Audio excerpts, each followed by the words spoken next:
So let's move on to box number 2 then. Taking a bit of medicine. This is an interesting box. Now, we all know that laughter is the best medicine, don't we? Yeah? And in medical professions, my friends who are in the NHS and people like, their sense of humour is proper crude. Yeah? Off the wall. Yeah? And I think that's a reaction to some of the bad stuff they have to do. Yeah, but you can see that it's a coping mechanism, and it works. Yeah, it works. Laughter, meditation, comes back to some of the things we were talking about here. Relaxing, sharing stuff with your mates and people who you are on your team.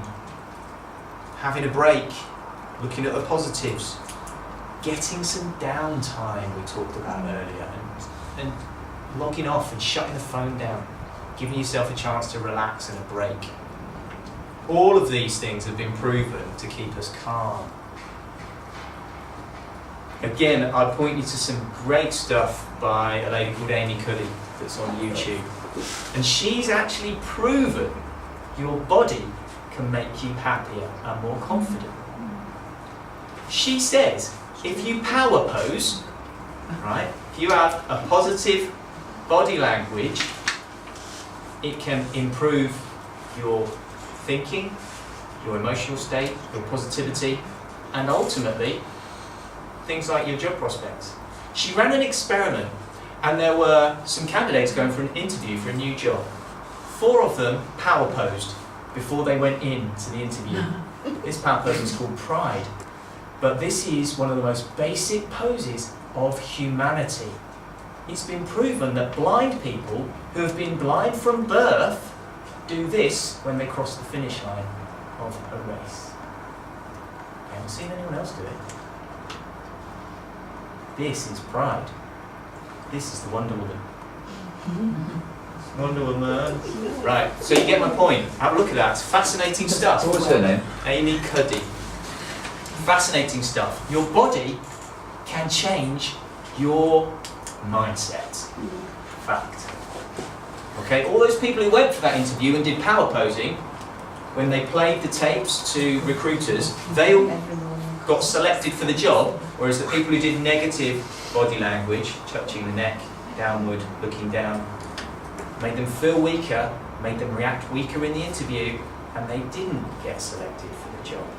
Aren't they setting their intent out when they're doing that to go in there positive?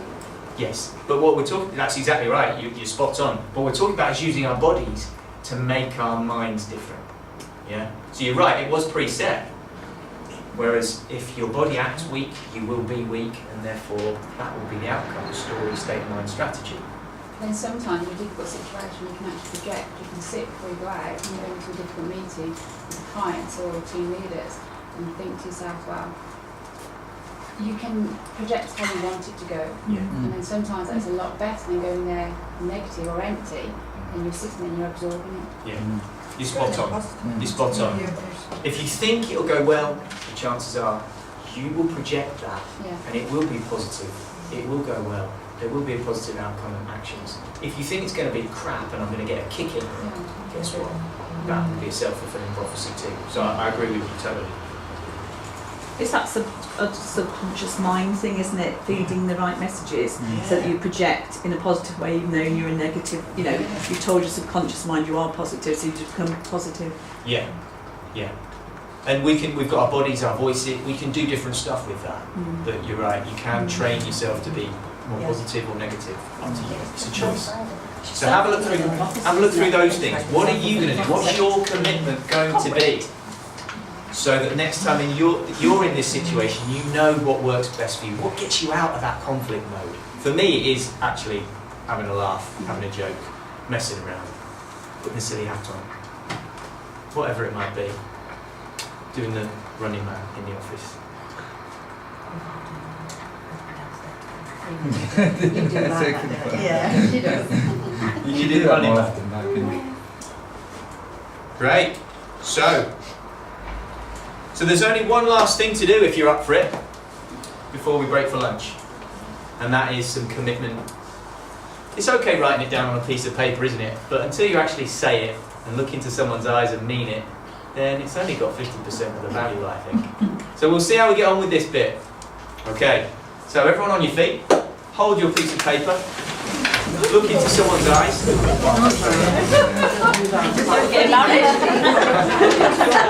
is a hair's exercise, but we're not numbers, so we do have a 3, that's good.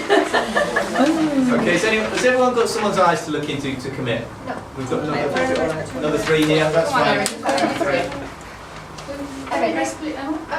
Go on, Yeah, there we go. Right, so hold up your piece of paper and look into the other person's eyes, and I want you to say, I promise.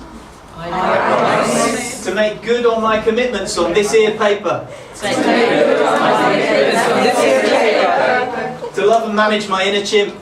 To love and manage my inner primate. Who's a living part of me. Who's a living part of me. I promise to help my colleagues as they learn. I promise to help my colleagues as they learn. To manage their chimps. To manage their chimps. And I promise to only let our chimps play together. I promise to let our play together. Under careful supervision. Under careful supervision. Thank you. Right, well done. That's the end of the first section. I'll do 30 minutes.